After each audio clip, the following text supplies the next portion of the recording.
What I'm looking at here is a Tommy Robinson rally.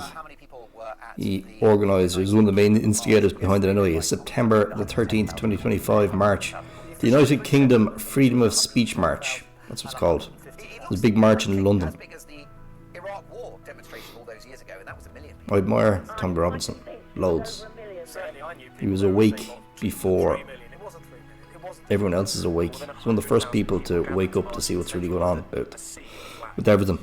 The attempted takeover of Western civilization by, for lack of a better word, globalist elites. But everyone was mocking him, like saying he was a racist and just a neo-Nazi scumbag. He had the balls, like he was literally, I think his house got burnt down, or certainly his marriage broke up, but loads of stuff, bad stuff happened to him, and he persevered. This is going back like 10 or 15 years ago. The reason I'm talking about this in the first place, I was looking at this, just reading the Irish Times today, seen this article, and I remembered the rally, so I just thought I'd say something about it. A day with Tommy Robinson, leader of Britain's right-wing nationalist upsurge. British far-right activist Tommy Robinson is the UK's most notorious anti-Muslim activist. At 43, he's a street leader of the radical right-wing, all the usual tropes anyway. He's from Luton. So he's living in one of these communities that were just being... You could just see the influx of massive immigration. And he just talked about it and protested about it. And slowly his whole thing has been building up momentum now over the years.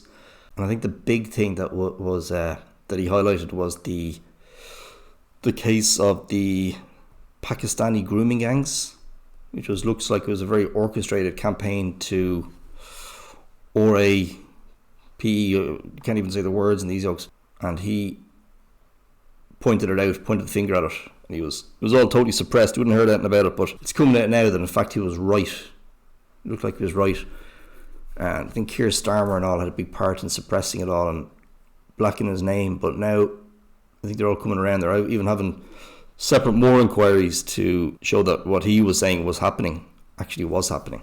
So the newspaper article that caught my attention and got me talking about Tommy Robinson, an estimated 150,000 like-minded protesters turned out in London in September for his Unite the Kingdom march. But the thing that catches my attention is 150,000, because there were some big, like the video that I showed you there, like 150,000 is the official number that they put out, but the protest I showed you there, it's so big you'd nearly wonder if it's real.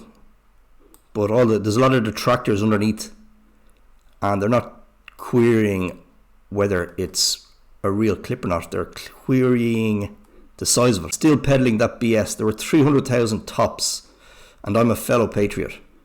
Do leave off. You've been nicked for fraud. Britain's most gullible will believe you, but those of us who have to keep the country running know that your figures are reliable as Nadeem Zawahi's tax return, whoever he is. You are a effing desperate clown. That proves F all and you know it. She is saying 150,000, and that's the number that I've seen officially being bandied around by the likes of BBC and everywhere, every other mainstream media thing. So how many people did actually go to it? How many people is this? Obviously I'm not going to count them all individually. As big as the Iraq War demonstration all those years ago, and that was 1 million people. I'm quite convinced it was over 1 million. Certainly I knew people there who were saying 3 million. It wasn't 3 million. It wasn't 1 million. More than 100,000 people gathering to march in central London, a sea of flags. Jackie says 150k. I reckon millions were there. Blackfriars, they had to close Blackfriars Bridge and Lambeth Bridge because there were so many people the other side they couldn't move. 150,000 attending yesterday. Are you serious? Look at the drone footage. Westminster Square was packed solid.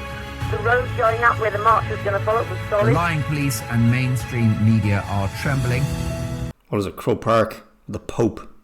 Yeah, many people did come up to see the Pope. Let's see if we can get an aerial footage of that. 1979. 79. Aerial view image. Let's see. Okay, so I think the official number for that, what they say, is like 1 million people. No, 1979. Show me the more recent one. I know that is probably not as many people. Definitely not as many people turned up a few years ago. Okay, well, I know it was being denigrated when the Pope came for his last visit. They were saying like, oh, Catholic Ireland's dead and gone. Only 130,000 people turned up. This is an image I have seen before. And they were telling us that only 130,000 people went to see the Pope. Look at it this way, I suppose. I mean, really? Looks to me like there's a lot more people marching in London that day than there is in this pile of fields in Phoenix Park.